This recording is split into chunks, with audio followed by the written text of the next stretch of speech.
Buenas tardes a todos, sí, buenas tardes ya. Vengo a hablar de computación cuántica, pero antes de empezar quiero contarles un poquito de mí para que me crean cuando les hable de computación cuántica, sobre todo porque hay hartos conceptos que son súper difíciles de aterrizar para nuestras mentes que funcionan con física clásica, ¿vale?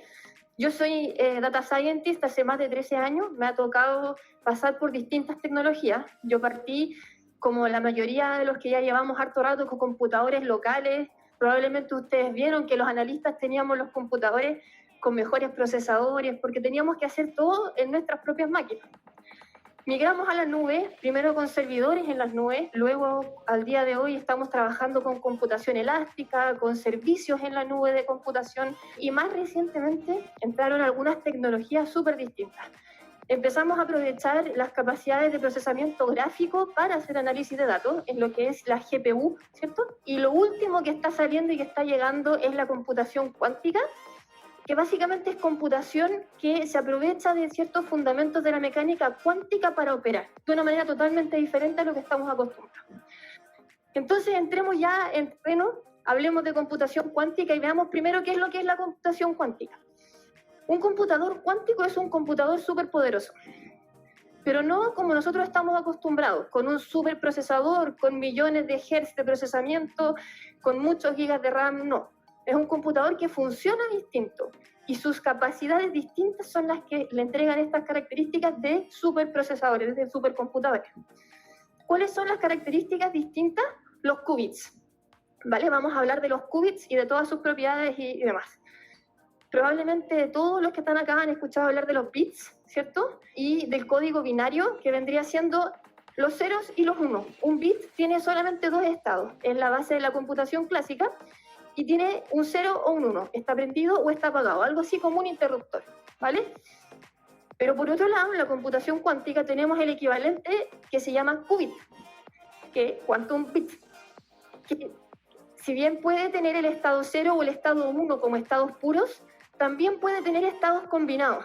Imaginémonos algo así como un dímer, con la diferencia de que un dímer en realidad lo que regula es cuánta luz nos está pasando la ampolleta, y en el caso de los qubits lo que está haciendo es mantener al mismo tiempo ambos estados. Está tanto en 0 como en 1.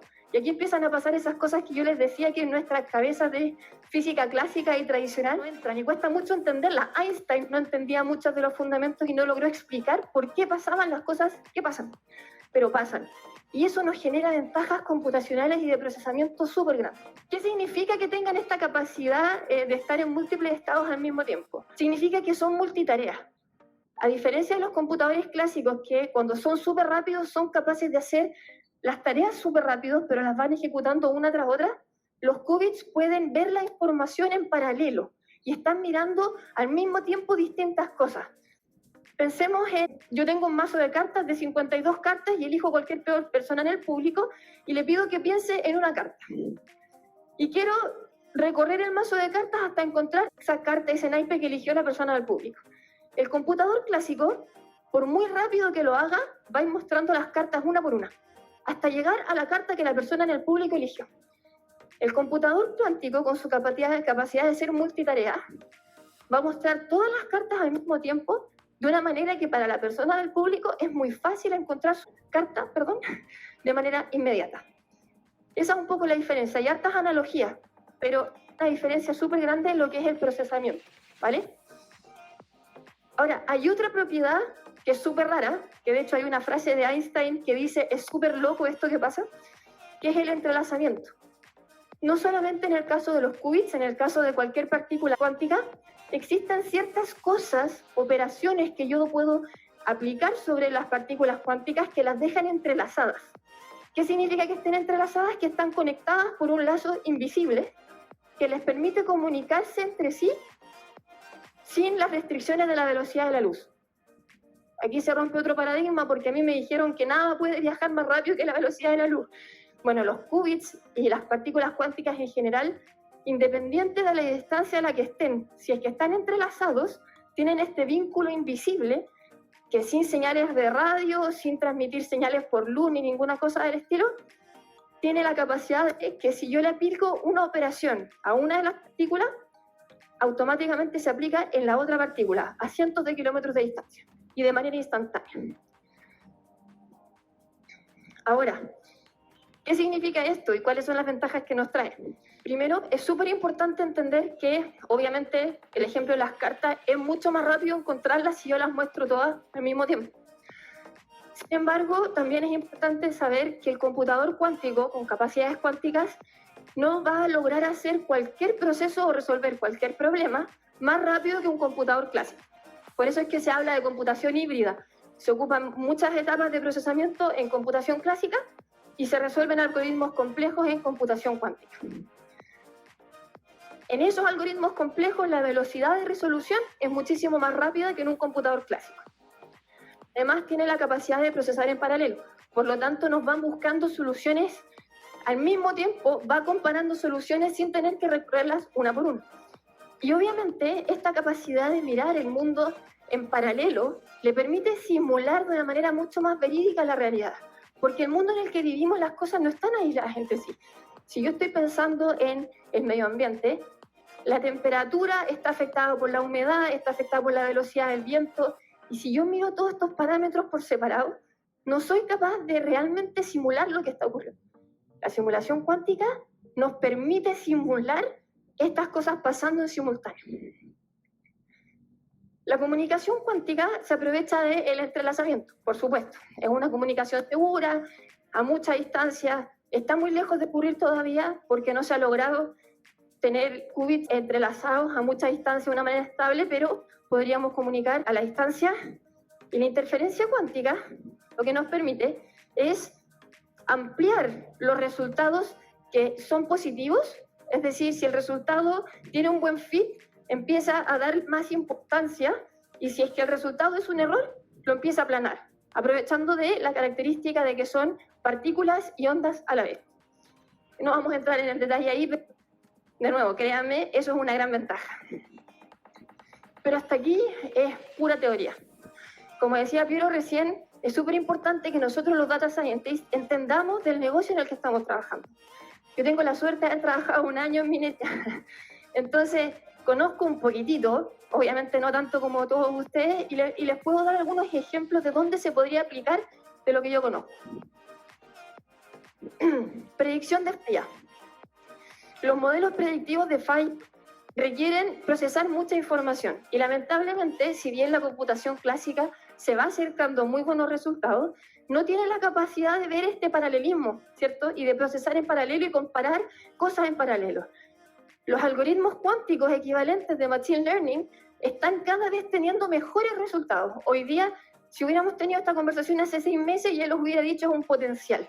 Los papers más recientes ya muestran que estos algoritmos de Machine Learning tienen mejores resultados producto del paralelismo y producto de que las simulaciones son mejores y más representativas de la realidad. Por lo tanto, un mismo algoritmo de Machine Learning que existe hoy, podríamos replicarlo en QML, que se llama, que es Quantum Machine Learning, y podríamos buscar el algoritmo de Machine Learning cuántico que tiene mejores predicciones que el que estamos usando actualmente.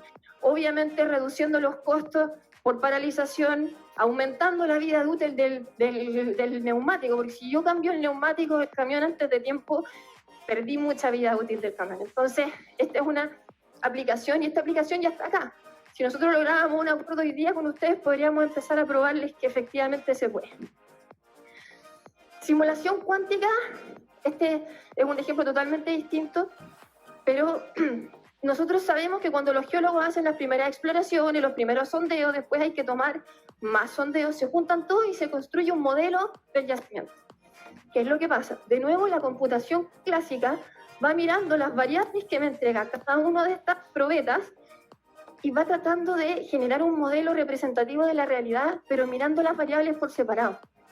La gracia de la computación cuántica es que puede tomar la dureza, la densidad, la ley de cobre o de cual sea el mineral que estamos explorando y nos va a permitir revisarlas y analizarlas en paralelo y juntas, porque la densidad probablemente no es 100% independiente de la ley o no es 100% independiente de la dureza. Entonces nos va a permitir caracterizar las distintas variables considerando sus interacciones de los materiales a nivel cuántico. Entonces, ese es un tremendo desafío, pero también es una aplicación muy concreta de la computación cuántica. Otra aplicación que de nuevo se aprovecha de esta capacidad de evaluar en paralelo distintas variables tiene que ver con todo lo que es el medio ambiente.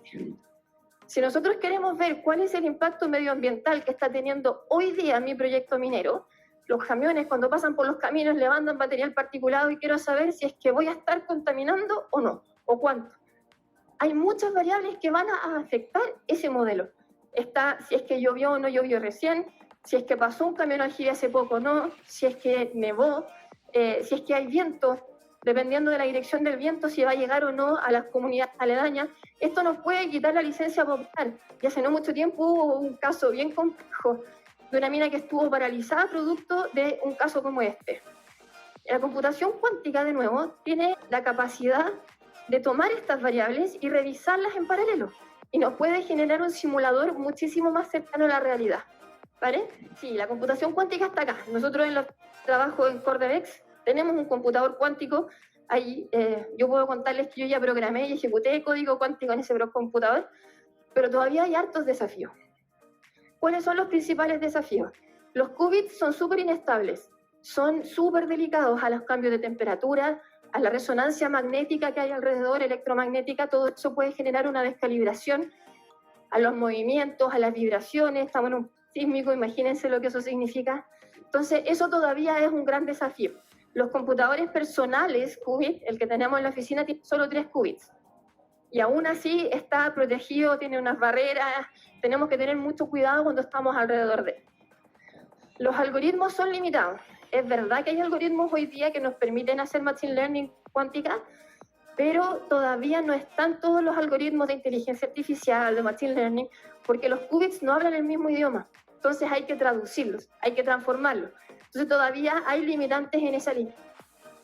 La escalabilidad, por el mismo hecho de que son inestables, de que hay muchas tecnologías que nos permiten tener un qubit. Las distintas tecnologías, las que son más accesibles, son poco estables. Hoy día, por ejemplo, los de resonancia magnética nuclear tienen un límite alrededor de 20 qubits. Eso es poquito. Sus computadores funcionan a nivel de procesamiento con 64 bits, 86 bits, y por sobre eso está lleno de bits que tienen la memoria, la RAM, el procesador, etcétera, etcétera, y que van cambiando con mucha velocidad. Entonces todavía es muy poquito. El computador cuántico más grande que existe hoy es de IBM, tiene 433 qubits. Imagínense, el computador más grande tiene 433 qubits. Es poquito, es chiquitito, si pensamos comparado con los supercomputadores que existen, ¿vale? Los costos, obviamente, no solamente de adquirir un computador, voy a dejar la otra para el final, ¿eh? No solamente un computador es caro para comprarlo, pero también mantener el nivel de estabilidad que se requiere, sobre todo uno más grande, es súper costoso. Y la última tiene que ver con ética. Hoy día la comunicación, los datos que se comunican están todos encriptados. Sus contraseñas, las VPN, la información que viaja de su computador a los computadores locales, etcétera, está todo encriptado. La computación cuántica tiene algoritmos que permiten descifrar esta encriptación. Si es que fuera alguien muy inético, existen algoritmos que permiten deducir y hacer ingeniería inversa sobre la función que encripta los datos. Entonces eso es un tremendo problema. No es llegar y agarrar un montón de computadores cuánticos y conectarlos a internet y listo, precisamente por esto. Si existen todos desafíos, entonces, ¿por qué estamos hablando y estamos estudiando y haciendo computación cuántica? Como les comenté hace un rato, los estudios más recientes ya están mostrando mejor fit de las curvas, lo que mismo que mostraba Piero recién, que tuvo un 98%, los algoritmos cuánticos aún por sobre eso mejoran. Por esta capacidad de interferencia reducen los falsos positivos, reducen en general los errores, tienen hartas características y ya en los nuevos estudios estamos teniendo, ya no es teórico, no teóricamente vamos a tener mejores resultados, ya estamos teniendo mejores resultados.